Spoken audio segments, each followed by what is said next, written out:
अस्सलाम वालेकुम स्टूडेंट्स, उम्मीद है आप लोग सर ठीक होंगे।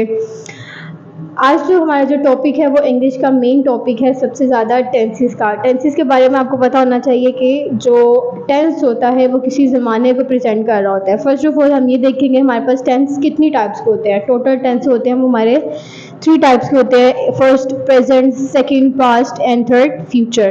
प्रेजेंट जो होता है जो इस वक्त काम हो रहा हो उसको हम क्या कहते हैं, प्रेजेंट टेंस। जो हम ज़माना गुजार चुके हैं उसको हम क्या कहते हैं, पास्ट टेंस। और जो आने वाला ज़माना होता है उसको हम क्या कहते हैं, फ्यूचर टेंसेस। ठीक है, अब हम जो डिस्कस करने वाले हैं, हमने आगे फर्दर और इसकी टाइप्स पढ़नी है कि 12 टाइप्स में इसको डिवाइड किया जाता है कि प्रेजेंट की 4 टाइप्स होती हैं, पास्ट की 4 टाइप्स होती हैं, फ्यूचर की 4 टाइप्स होती हैं। फर्स्ट ऑफ ऑल जो टाइप्स हमने पढ़नी है वो है present indefinite tense. Present indefinite tense मतलब प्रेजेंट तो आपको बताया गया कि मौजूदा दौर का वक्त है, और उसके बाद इंडेफिनिट जो मुकम्मल नामुकम्मल है, जो मौजूदा दौर में इस वक्त नामुकम्मल ज़माना चल रहा है उसको हम क्या कहते हैं, प्रेजेंट इंडेफिनिट टेंस।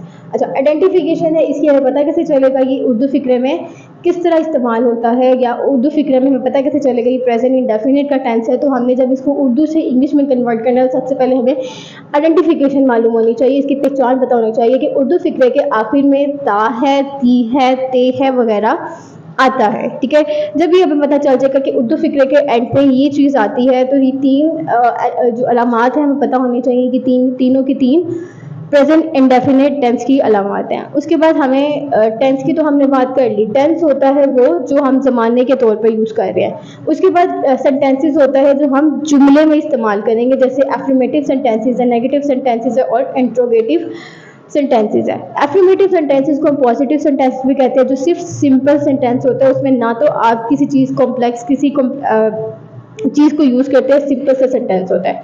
उसके बाद हम नेगेटिव में आते हैं। नेगेटिव होता है कि आपका जो हम जिसमें नहीं का इस्तेमाल या उसमें किसी चीज़ को हम मना करते हैं उसको क्या कहते हैं, नेगेटिव सेंटेंसेस। उसके बाद आ जाता है इंटेरोगेटिव सेंटेंसेस। इंटेरोगेटिव सेंटेंसेस होता है कि जिसमें हम सवाल कर रहे हैं या हम किसी से सवाल किया जा रहा है या कोई सवाल पूछ रहा है, उसमें हम सवाल करते हैं या सवालिया निशान का इजाफा करते हैं। आगे हमें पता होना चाहिए कि जब हम उर्दू से इंग्लिश में आएंगे तो उसमें हमने स्ट्रक्चर क्या यूज़ करना है या स्ट्रक्चर फॉर्मूला क्या है। हर सेंटेंस का प्रेजेंट इंडेफिनिट में, पास्ट इंडेफिनिट में, फ्यूचर इंडेफिनिट में हर स्ट्रक्चर डिफरेंट है। तो फर्स्ट ऑफ ऑल हम प्रेजेंट इंडेफिनिट का स्ट्रक्चर पढ़ते हैं कि एफर्मेटिव सेंटेंसेस में क्या आता है। सबसे पहले आएगा सब्जेक्ट। सब्जेक्ट क्या होता है, जो काम कर रहा हो। उसके बाद आ जाता है वर्ब। वर्ब आपके पास इस वर्ब के साथ एस या ई एस का इजाफा ज़रूर किया जाएगा। उसके बाद आ जाता है सब्जेक्ट। सब्जेक्ट वो होता है जिस पर काम किया जा रहा हो। सब्जेक्ट जो काम कर रहा हो, ऑब्जेक्ट जिस पर काम किया जा रहा हो। जैसे मैं अपने दांत साफ करता हूँ, मैं जो है वो सब्जेक्ट है। I brush my teeth. आई क्या है, सब्जेक्ट है। Brush first form of verb, my teeth object. जैसे मैं हूँ, काम कर रहा हूँ, उसके बाद सब्जेक्ट और वर्ब क्या है, ब्रश है और माई टीथ ऑब्जेक्ट है। नेक्स्ट जो आगे है वो सुबह सवेरे उठता है। इसकी एग्जांपल है ही gets up early in the morning. ही जो है वो आपका ऑब्जेक्ट है। उसके बाद जो गेट है उसका गेट के साथ एस का इजाफा हो रहा है। माँ खाना पकाती है, मदर क्या है, सब्जेक्ट है। कुक के साथ वर्ब के साथ एस का इजाफा हो गया और मील पर काम किया जा रहा है। आगे हम बात करते हैं नेगेटिव सेंटेंसेस में, जिसका हमने subject plus do does. Helping verb जरूर यूज़ की जाती है। ठीक है, हेल्पिंग वर्ब आपके पास ये डू डज हेल्पिंग वर्ब है जो वर्ब से पहले आता है। अच्छा, हेल्पिंग वर्ब आपका हर सब्जेक्ट में, हर टेंसेस में डिफरेंट होगा, क्योंकि हमारे पास जो प्रेजेंट इंडेफिनिट है, प्रेजेंट इंडेफिनिट में डू डज का इस्तेमाल किया जाता है। जब डू डज का इस्तेमाल किया जाता है उसके बाद हमें पता होना चाहिए कि डू किसके साथ यूज़ होता है और डज किसके साथ इस्तेमाल किया जाता है। डू जो होता है वो आई वी यू दे और प्लूरल नाउन के साथ यूज़ किया जाता है। उसके बाद डज ही शी इट और सिंगुलर नाउन। प्लूरल सिंगुलर और प्लूरल आपको अच्छे तरीके से पता है, आप छोटी क्लास में पढ़ चुके हैं 4-5 में कि सिंगुलर और प्लूरल क्या चीज़ होती है। और नाउन ऐसी है कि जो नाम चीज़ जगह को प्रेजेंट करे उसको हम क्या कहते हैं, नाउन या इसम। उसकी एग्जाम्पल आ गई, वो झूठ नहीं बोलती है। She does not tell a lie. She के साथ क्या आना था, हमारा डज आना था, तो हमने she does not tell a lie को प्रेजेंट किया। तुम पौधों को पानी नहीं देते हो, you do not water the plants. You के साथ जो आपके पास डू आता है तो हमने यू के साथ क्या लगा दिया, डू का इजाफा कर दिया।